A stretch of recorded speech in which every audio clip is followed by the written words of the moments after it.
Okay. So last time we discussed about the introduction of this topic. We discussed about the .NET framework as well. I think now you all have a somewhat clear understanding about the .NET and the role of .NET framework in .NET technologies. So from today onwards, we are moving into the lessons. So we'll start with the basics of programming. I hope that most of you all have completed uh, simi- similar lessons in your previous lectures. Okay,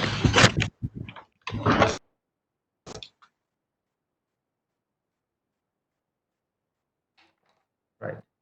To start off with the lesson, so today we will be covering uh, the understanding computer programming and the understanding decision structures, the structures, and if time permits, we'll move into the exception handling as well. Uh, uh, Isurudara, can you mute your microphone?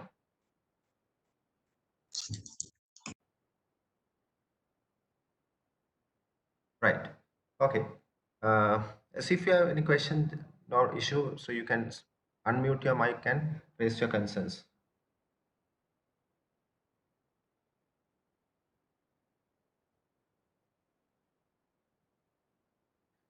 Right. Uh, so a program, a computer program. So basically, computer program means uh, a, a solution for a real world problem. Okay. So we can solve real world problems manually. Now we are using the technology to basically resolve real world problems. So there are many benefits when you use technology to resolve real world problems. The major benefits are it's time when you solve a problem manually, it will take time. When you do it with technology, within very finite time period, you can do it. The finite in the sense, normally when you do it manually, the time taken for the resolution maybe depends on the skill of the person, the knowledge of the person, based on many factors. But computers or the technologies are not like that.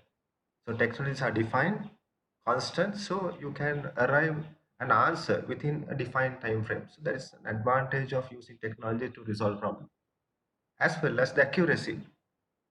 You can expect high accuracy level with the technology, but again, when we do it manually, human can make mistakes. Okay, so nowadays people are using technology to resolve problems, so we call them as programs. So programs requires inputs to operate. The program contains basically some steps to resolve a problem. So it needs some inputs to process them and output as information. So information are the most important factors for our day-to-day life. When it comes to programs, in programs we write algorithms. Okay. You may have heard this word in your previous studies, especially in HND, the data structures and algorithm. Algorithm refers to set of steps to resolve a problem. Basically, uh, you need to write a simple program to resolve some mathematical inputs. Example, you are designing a calculator type of a program. So you have to write some set of steps to resolve your problems. Example, if you want to add two numbers, you need to write some steps to resolve that. So we can refer that as an algorithm. Okay. uh, that's a simple example, but when it comes to a large program, in a simple program there may be very few steps in the algorithm, but when it comes to a large program there can be hundreds or thousands of lines. So therefore, when we design algorithms, we have to use some structured methods or some proper design techniques to design algorithms. If not, if you fail in the designing stage, your outcome will not be as you expected. uh, there are many difficulties in computer programs. Okay, computer programs mean an intangible thing. We can't touch that. Therefore, when we build such programs, there must be a proper mechanisms to achieve our final goal. So therefore, people are using some common techniques to represent algorithms. Basically, like all the days, people have used flowcharts and decision tables to uh, design algorithms. Flowchart basically it's a diagrammatic representation. You can uh, illustrate how you can uh, arrive an answer from your inputs. Okay. Then, other hand, we have a decision table that is more not actual programming type of way, so more natural way to represent uh, some conditions. So we can make decision based on that. Okay. Uh, right. So if you have any question, you can ask. Okay. Right. Are you clear on the particular lesson, the slide? You can unmute and answer. Yes, sir. Good. Any technical difficulties you are facing? Are you getting my voice clearly or not? No, sir. Okay, good. Okay. Hope the same with rest of others. Okay. Into the next part, the flowcharts. So flowchart is basically a diagrammatic representation for an algorithm, basically. So you use some basic uh, symbols to represent uh, different parts of the algorithm. Okay, so when it comes to a program, in any program there must be start, and there should be process, and there should be an end. The start may be some inputs. Okay, and there can be some uh, steps to resolve your problem, and finally the answer. Okay, so in this uh, concept, in flowcharts, you have got different symbols to represent different stages of your solution. Example, you can use this rounded rectangle to represent start and end of an algorithm. Okay, in any program, there must be a specific start point and specific end point. So you can use this symbol, the rounded rectangle, to represent start and end of an algorithm. Then you can use this rectangle to represent a process, a computational operation. Okay, in any program, you may perform some operation. Like if it is a mathematical program, you will perform basic mathematical operation like addition, subtraction, multiplication. So those are the processes, right? So any program requires inputs to perform its operations. So we can represent inputs using the parallelogram, as well as every program produce output. We can use the same uh, symbol to represent output as well. Example, input can be two numbers 3 and 4. The operation can be plus, so that can be represented with your the rectangle. Then output can be like 7. The same 7 can be represented using this the parallelogram. Then within our programs, we need to make decisions. Okay, based on the decision only we perform different actions. Example, uh, in day-to-day life we make decision. uh, Once you complete your O levels, you make a decision whether you want to study A levels in uh, the mathematical stream or mathematics stream or the bioscience or the technology stream, likewise, or you are not going with something else. So in programs also, we make decisions to perform different actions. So we can represent decisions using the diamond shape. And flowcharts basically illustrates the flow of an algorithm, the logical flow. So we can use arrow symbol to represent the flow of the program. Okay, so we'll move into an example. Look at this simple example. uh, uh, a simple number comparison example. Here, the start of the program, then you receive two inputs, input X and input Y. And again, this is a diagrammatic representation, not based on any programming language. So therefore, you don't want to stick into any programming syntaxes. You can write this statement in simple English. So later on, a programmer can convert this logic into a functional program using a suitable language like Java, C Sharp, Python, etc. Okay, so therefore you don't need to use any programming syntaxes here. In simple English, you can represent the logic. Okay, the start of the program, then input X, input Y. So you receive two inputs, and here you are making a decision. So you need to find out the larger number. Okay, so here you are checking whether X greater than or Y. If yes, you say the output is X. Hello. If not, if the condition is fail, then you say the output is Y, and that's the end of. Can,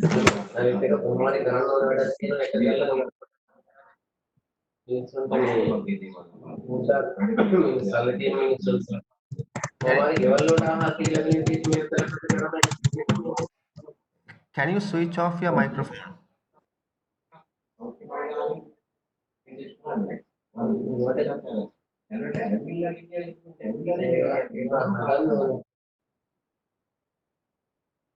All right.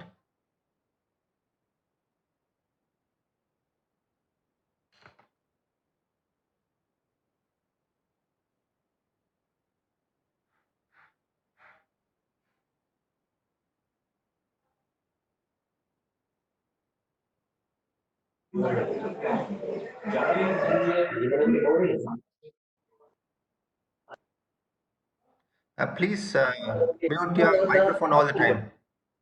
This is Hansini Senadir. Can you mute your microphone? Okay.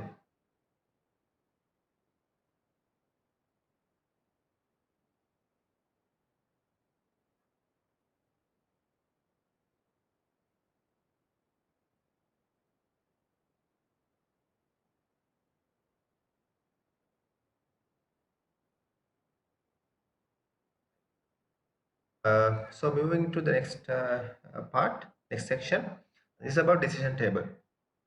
Right. So in a program, we need to make uh, uh, several decisions based on a certain condition. We need to make decisions. So we can represent the decisions based on the conditions in a very systematic way using decision tables. Okay. Uh, Look at this example. Here you need to apply some discounts based on the quantity you purchase at a supermarket. Okay, you get discount like 5%, 10%, 15%, 20%. So this is very common example. When you go to a supermarket, based on the quantity you purchase certain items, you receive uh, discounts. Example, when you go to a clothing shop, uh, buy one get one free, like that. Okay, or buy three get one free, or buy three get two free, something like that. So uh, here the supermarket is planning to give certain discounts based on the quantity you purchase. So you can represent discount uh, horizontally. Your discount 5%, 10%, 15%, or 20%. It can be on the top or the bottom of the screen, the bottom of the table, no problem. And the conditions vertically. Yeah, the quantity is less than 10, or quantity less than 50, quantity less than 100. If the quantity is less than 10, the discount 5% is eligible. Yes, so why? Okay, and look at the row of quantity 10. So if the quantity is less than 10, 5% is eligible, 10%, 15%, and 20% are not eligible. So no, N. If you purchase less than 50, meaning greater than 10, you are eligible for 5% and you are eligible for 10%, but you're not eligible for 15 and 20%. So this doesn't mean you are getting both 5% and this 10% discount, you get the maximum one. Okay, so when it comes to program, you can consider only this part, not the 5%. but you are eligible for 5% as well. If the quantity is less than 100, higher than 50, you are eligible for 5%, 10%, and 15%, not 20%. So this is a simple decision table that can be used to represent decisions and their results, conditions, decisions, and their results. So when it comes to a program, you can easily convert this logic into a functional program using some if conditions in a program. Yeah, decision table useful for large number of conditions, compact and readable format. So anyone can easily understand. It's very compact, right? No confusion at all. A decision table to calculating discount. Okay. So moving to the next. Right. So that's part of the brief about the programming. Now we'll move into the C# language. The last time I explained you the .NET framework or the .NET technology. Under .NET technology, you can find number of programming technologies like VB, .NET, C Sharp .NET, F Sharp .NET, J Sharp .NET, etc. But C Sharp is the most powerful and famous language in .NET world. Right, so we will move into the C Sharp. So we know about the .NET framework. It is an execution environment. You need .NET framework installing your machine to run programs developed by .NET, and it contains a huge class library. There are lots of advantages of that. When you develop a software, you don't need to write each and every statement. You can reuse with existing classes. It makes your software development faster and less effort and cost effective. And there are many language compilers. Okay, so we have C Sharp language, we have VB.NET language, we have J Sharp language, F Sharp, etc. So it comes with multiple language compilers. So you can use any language to develop a program in .NET. Any language in the sense that the languages available in .NET framework. Okay.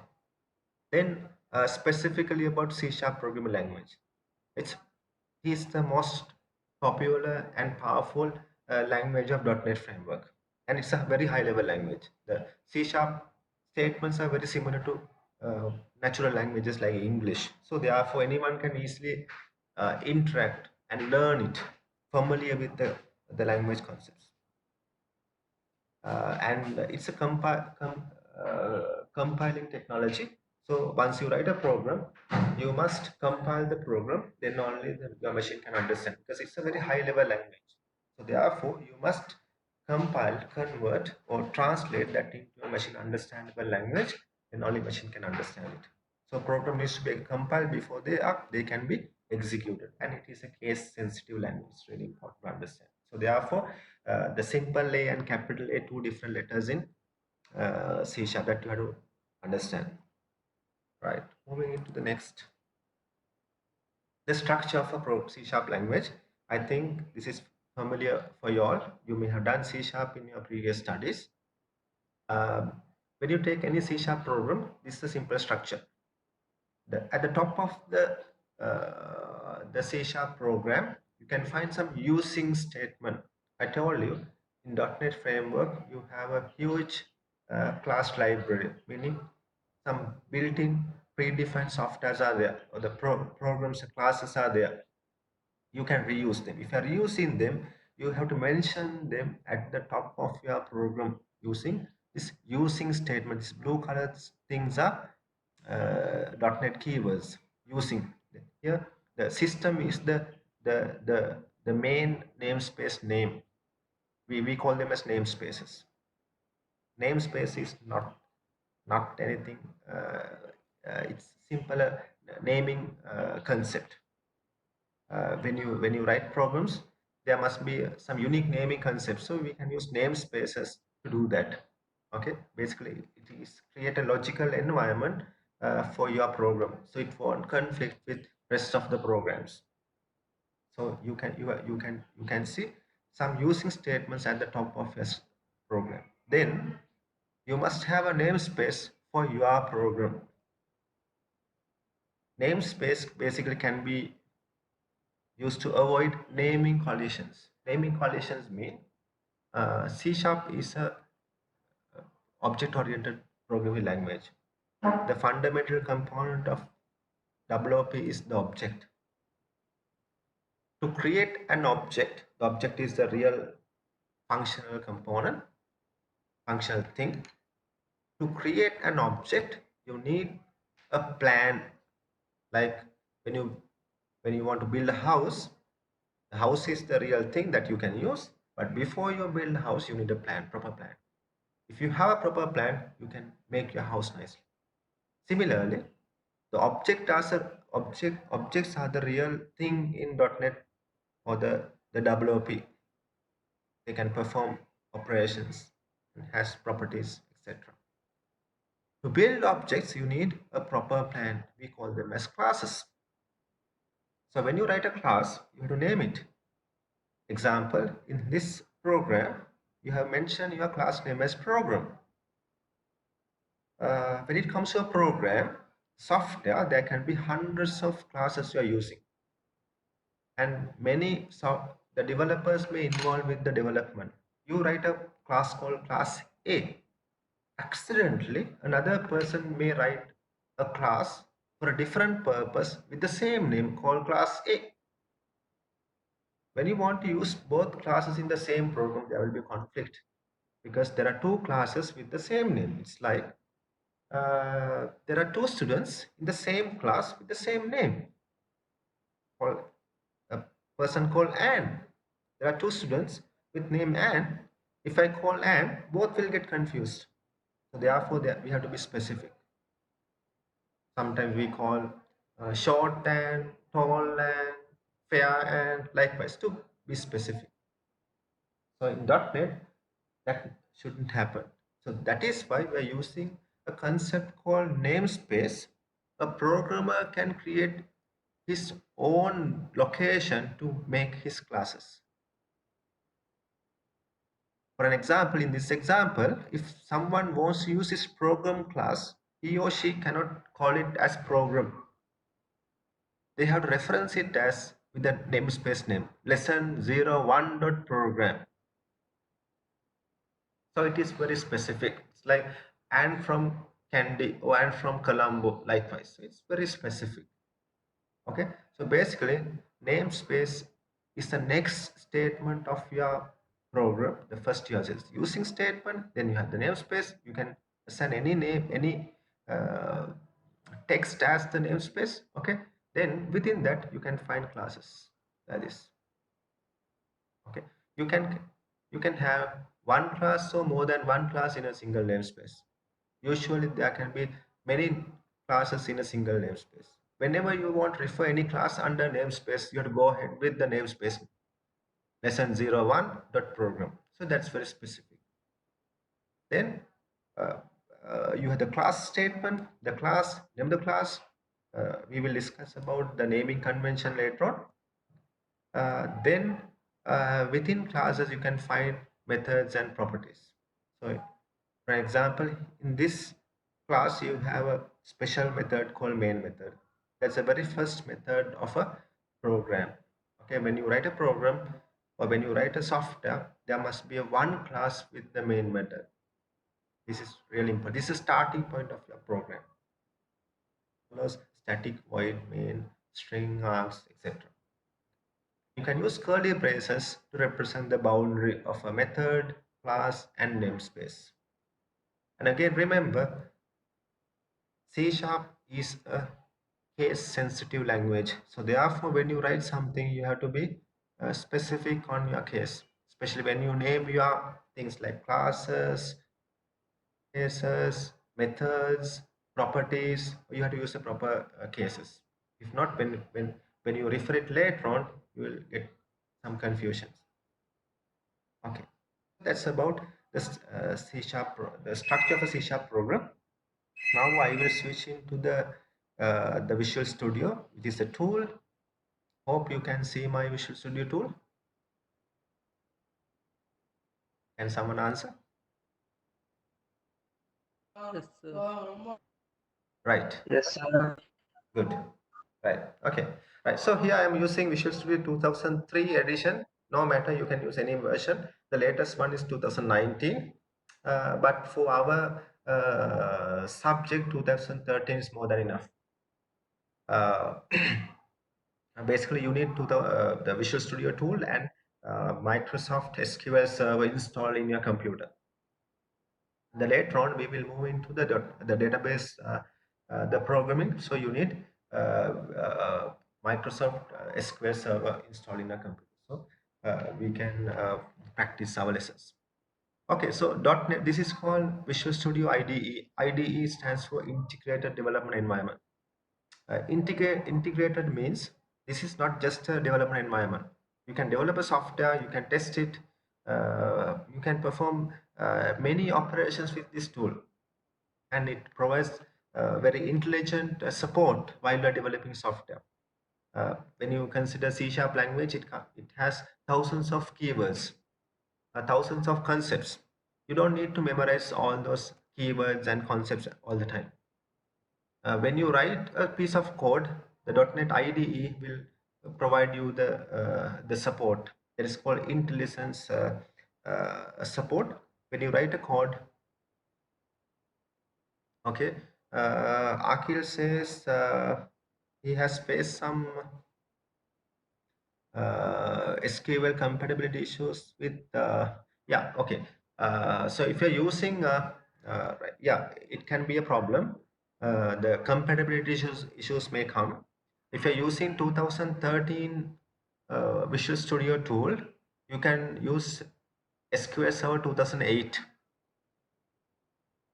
If you're using 2019 version, better you use 2012 SQL Server or a newer version than that.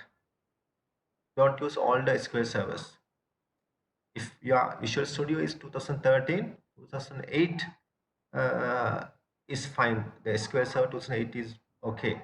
But if you're using a latest Visual Studio, don't use 2008 version. Go for 2012 or a newer version. So you won't face any uh, versioning issues. Right.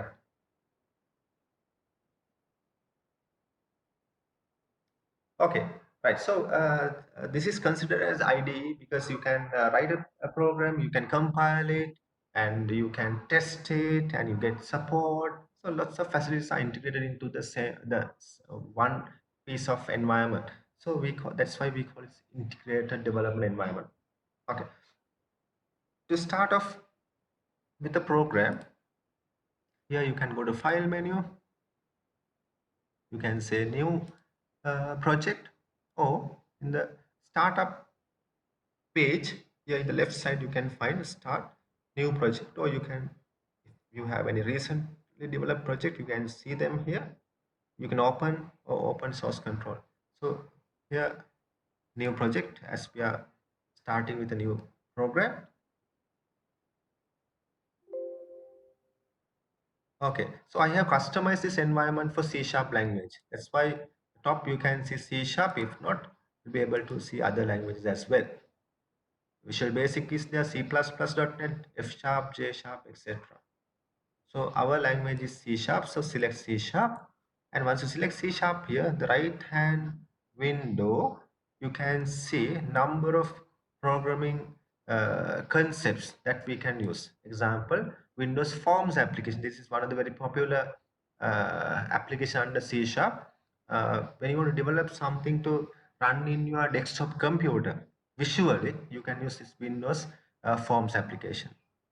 And the WPF also same as a form application. This is called Windows Presentation Foundation. The WPF application are more flexible than normal Windows Forms applications. We will discuss WPF later on. Then console application, another type of application. Let's say sometimes we don't need, we don't have sophisticated visual environments to run our programs. We have very basic string. So in such environment, we can use console application which are running in the DOS prompt or the DOS, the terminal. The .NET is capable of writing application for web, that is called ASP.NET. So we can use ASP.NET web applications. That's for web. So it will run on the web browser. You need IIS web server to host ASP.NET applications. Then the .NET is an object-oriented language. You write things as classes. If you want to build your own set of classes, you can use this class library. Then you can reuse them. As an example, when you develop a very large scale the software, you may come across similar tasks. So you don't want to write those similar tasks again and again. You can build a class library. Once you build a class library, you can reuse it at any time. So we have portable class library, the blank application XML. So there are many options that you can develop. So basically, in these lessons, we will focus on Windows Forms application, a bit of WPF later on, console applications, and ASP.NET at the end of the subject. And at the top of the screen, you can see the .NET framework. Here I'm using the .NET Framework 4.5, and if you want, you can use .NET Framework 4.5.1, and we have .NET the latest version with the 2019 version. All right. So we will practice the basics of C Sharp with console based. For that, use C Sharp here, console application on the right hand side, and the bottom you have to specify name for your program.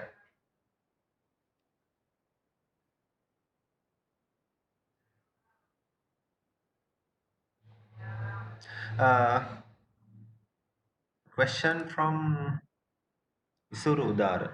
What is more special in? Yeah, actually, Isuru, there's no much difference between 4.5 and 4.5.1. There are some new classes in 4.5.1 version. Okay, whenever they release a new version, it comes with hundreds of new classes. Okay, so therefore, and as well as they are basically deprecating some previous classes. Okay, certain like when to perform some operations, they may have some classes. Okay, so sometimes they write better classes, so then they deprecate the older one and replace with the new. Right. So console application. Then we can give a name for the program and the location to store files. And here we have a special thing called solution name. Here we are developing a software project. Under that project, we basically we call them a solution. So, like example, you are developing a software for a company. It's a solution. In that company, there can be multiple departments, maybe HR department, sales and finance, then the marketing and the production, etc. In each department, they may use different softwares. So you can have a single solution for the company and different projects for each department. Okay, but when you start the first project, that project will be your the solution as well as only project in that. Okay. We'll say my first program. If you want, can give a different name, the name for the solution. Like I can say ABC solutions. So now I can develop many projects under ABC solutions, right? So, okay,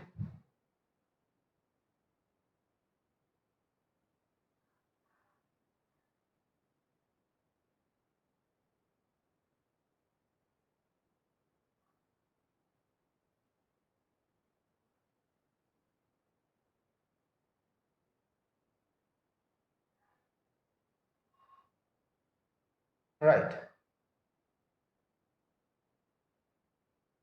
So this is the .NET IDE. You get the structure of the program as I explained you earlier. You get the several using statements. Okay, you are using the system namespace, system.collection namespace, link, text, threading, etc. And here the default namespace, basically the default namespace same as your project, my first program, and the first class of your program called program. Single method called main. This main method is required to run your program. It is the starting point of your program. You can have hundreds of classes in your project or your namespace, but one class should contain this main method. Then only you can start your program. That's the starting point. So this is the coding window. You can write codes. Okay. Here, when I type something, it lists out all the related keywords. Listen, so that's why I told you we don't want to memorize all the code. So keywords in C#.NET. Then here we have some important windows. The right hand side we can see the Solution Explorer. This is one of the very important window that we have to use. The Solution Explorer window shows your solution and projects underneath them and the components of project. Example here, my solutions ABC solutions, and the my first program, and the language is C#. You can see it here, and they are using some color codes for the languages. The C# uses green, and they're using blue for VB.NET. So if you expand this program.cs, here the program class, and it has a main method. So you can expand and see the components. So we have a single C# file, CS is the extension of the C# file, and it contains a single class at the moment. Then we have some other files, application configuration. Basically, we can use this file to store some configuration details. It is written in XML. Later on, we will use it. Then we have here we are using some built-in classes, so we can use those references here. Okay, if you want to use any specific built-in class, you can right click over here, add new reference, and some properties of this program. So you can see properties in the property window. So basically, when you are working with a program, you have to work with Solution Explorer and the properties window. The properties window shows the properties of your particular class. Other than that, we have toolbox, especially when it comes to the visual programming. We may use this the toolbox. Toolbox contain the basic or the common Windows-based controls like text boxes, buttons, labels, menus, etc.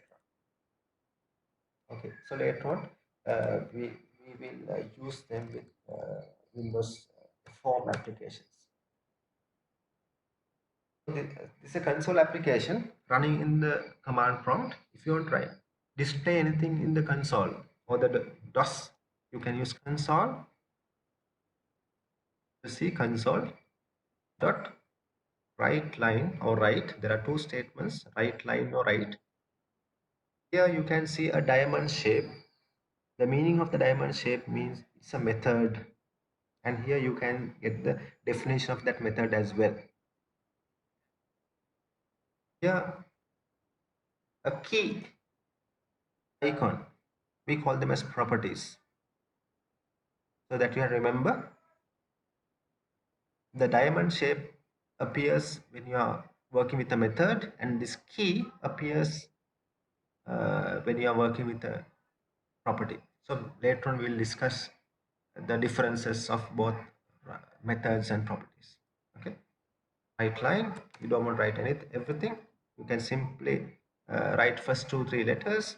If the intelligence is not coming, you hold on the control button and press here. Now say dot. Let's say intelligence is disappeared. I need to get it back. Just type the first letter, okay, and hold down the control key in your computer and press space bar. It listens of the facility and relevant methods and properties. So you can select any method. Here you are getting a definition as well, the right hand side. Yeah, Isuru, I will explain about the write method and write line in a moment. Yeah, there are two methods, write method and write line. Okay, first we will use write method here, right? And within bracket, you can specify the message that you want to show on your screen. Let's say, hello, I just C sharp,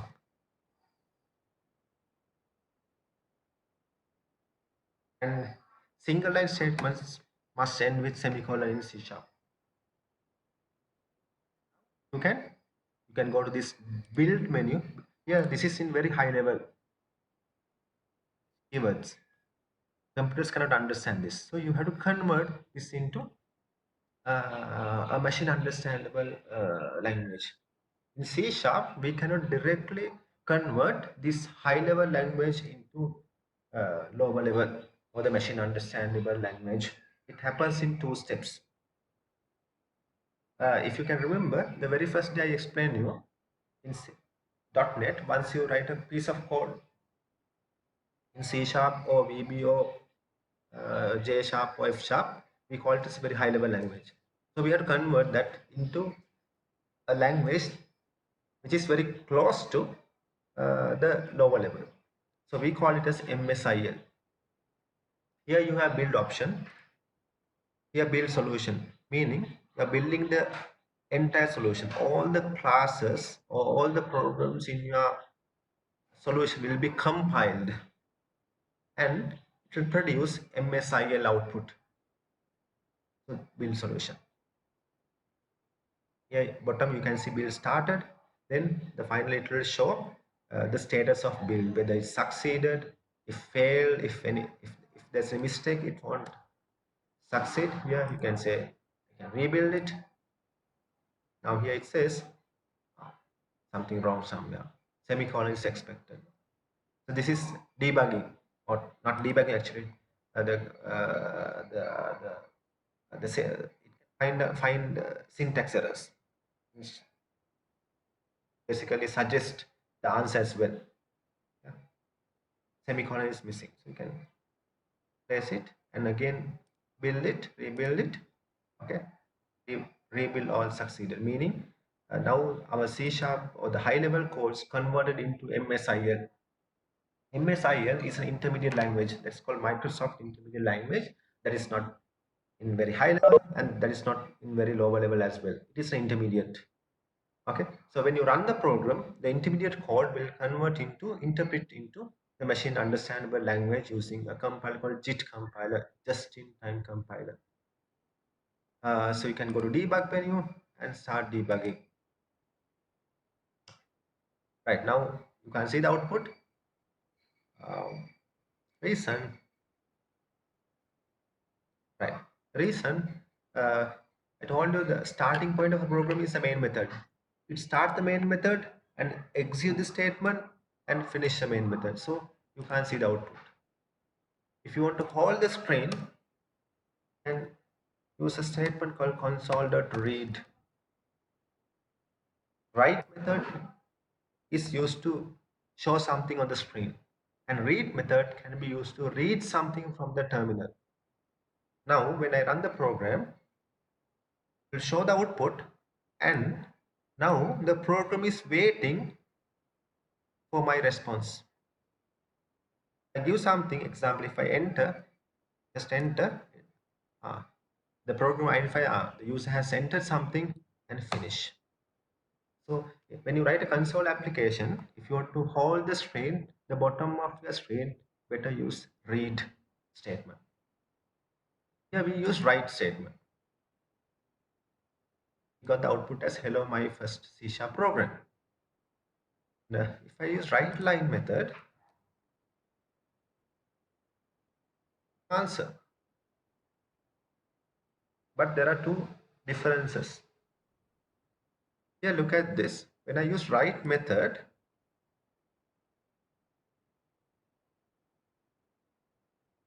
shows my output and this blinking thing called cursor.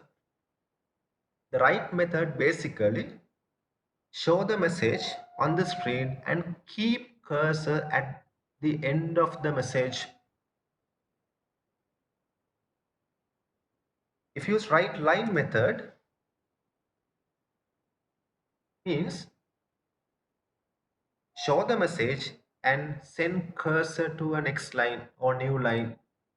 Here now you can see the cursor is hopping on the next line.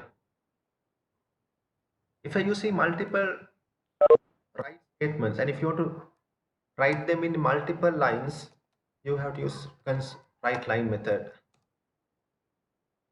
In the here you can use one line. First one is write line method.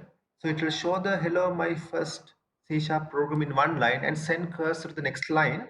The next write statement will appear in the next new line.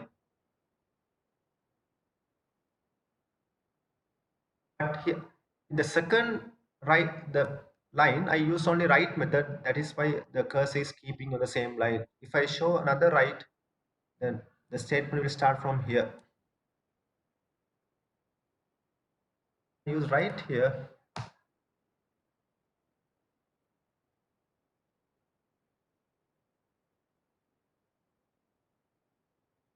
Here and even write line here.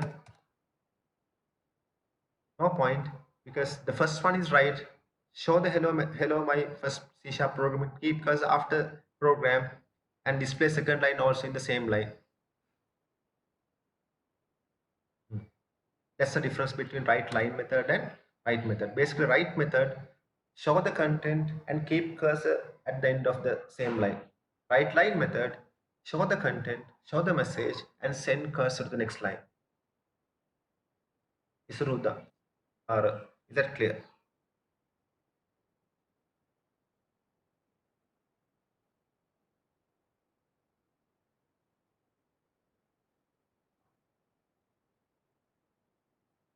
Is Isruda is there?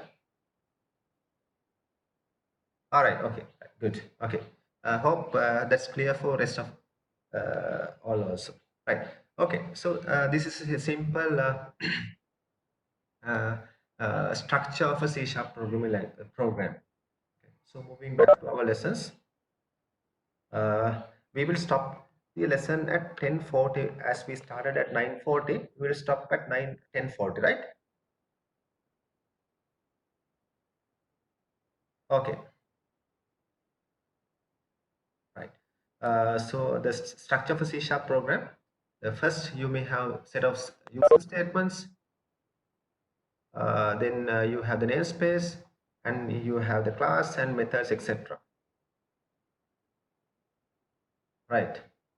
Uh, when you work with a programming language, we have to understand certain uh, elements that we need to use them in our program. Basically, when we are working with a computer programming language, we have to understand data types. Okay.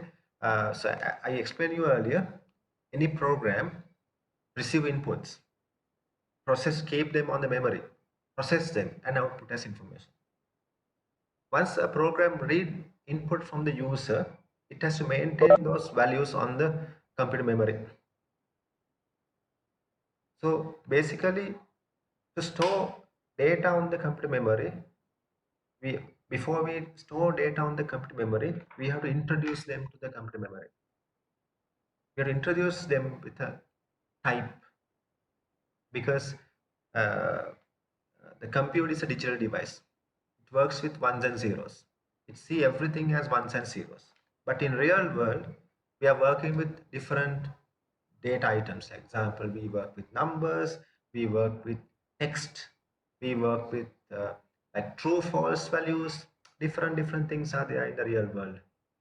Okay, when we need to represent those different versatile data on the computer memory, we have to introduce them a data type. Basically, data type define the format of the data on the computer memory. Basically, in C#, we have two data types. We call them as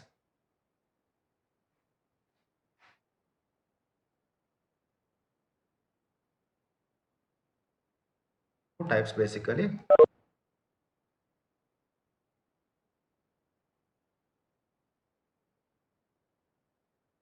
And the second one is called reference type. The name for value type called primitive.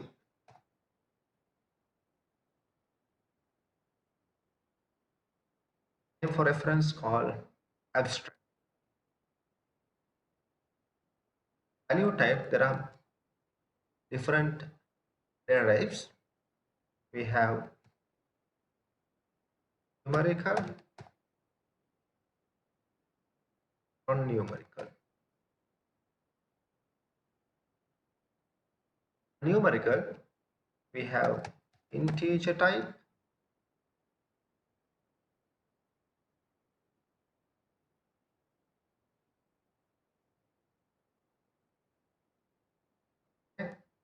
right? Numerical means numbers. Non-numerical means without numbers. Even you can use numbers, but consider as non-numerical. Integer means whole numbers like 10, 20, 30, whole numbers. Floating points mean number with a fractional part like 10.3, 5.6. So those are called floating point numbers. I think you may have done the basic data represented in the computer memory using binary like ones and zeros. Okay, in real world we have, for example, uh, we have 10, and when we need to specify -10, we can use a dash in front of that. Can we use the same format in computer? No. Okay, in computer we use ones and zeros to represent everything. Even this negativity should be represented using a 1 or 0. To have whole number or a fraction, we can represent in real world like this. Can we represent same in computer? No. There should be a different method for that. That's why we have different types of data types. So under integer, we have int data type. Sorry, before that we have byte. We have short. Oh, in floating point, we have float.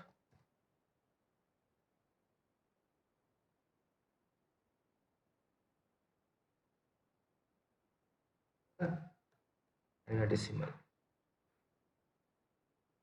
Non-numerical, we have char, character type, and we have bool. Byte is an 8-bit length. This is 16-bit. This is 32-bit. And this is 64-bit. 32, double 64, decimal 128. Okay, based on this size defines the capacity of that data type. Example, when you say byte, it's 8-bit.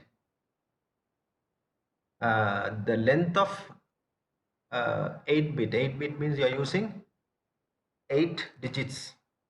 Example,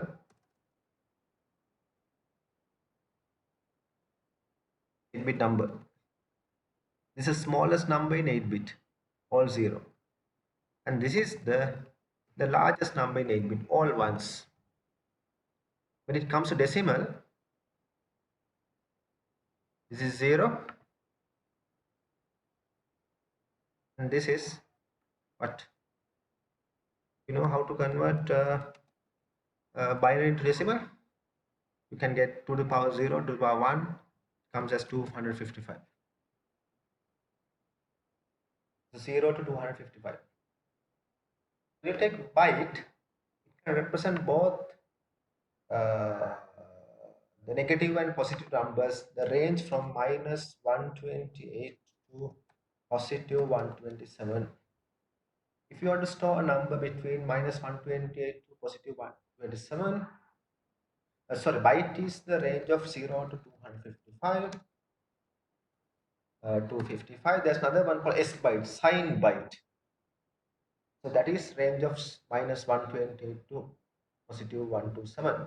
Okay, so the byte can be used to represent a number between 0 to 255. If you want to store 256, the byte is not suitable. Then you have to go for short, which is in the range of minus 32,268 to positive 32,365. And we have long integer, which is minus 2 billion number to positive 2 billion, and long, which is a very big number. You can store very large integer whole numbers. On the other hand, we have floating points. We can store a number with a fractional part like 10.5, 13.3. Likewise, we can represent the float or double or decimal. Then we have char type. Char is 16 bit, and boolean is 1 bit. It can represent any character. It must be within single quotation. Any Unicode character, only single character. In boolean, either true or false. These are the value types in C sharp. We call them as value types later on. Remember, so under value type we have two types: numerical and non-numerical. Under numerical we have integer floating points, and non-numerical we have char and boolean. The other hand, we have another data type, set of data type called abstract type. We call them as reference classes, array, string, all comes under reference type. There are hundreds. Any class comes under reference type. The difference between value type and reference type is on the memory. Value types represent differently on the memory, and reference type represent differently on the memory. That's the main difference. So I think now we have reached 10:40. So we'll stop the lesson now. So next time we will discuss more about these data types. I will explain how value types represent on the computer memory and how reference type computer on the represent on the computer memory. Right. Now it's your time. If you have any doubt, you can unmute your microphone and ask. Or if you have any concern, you can raise your voice.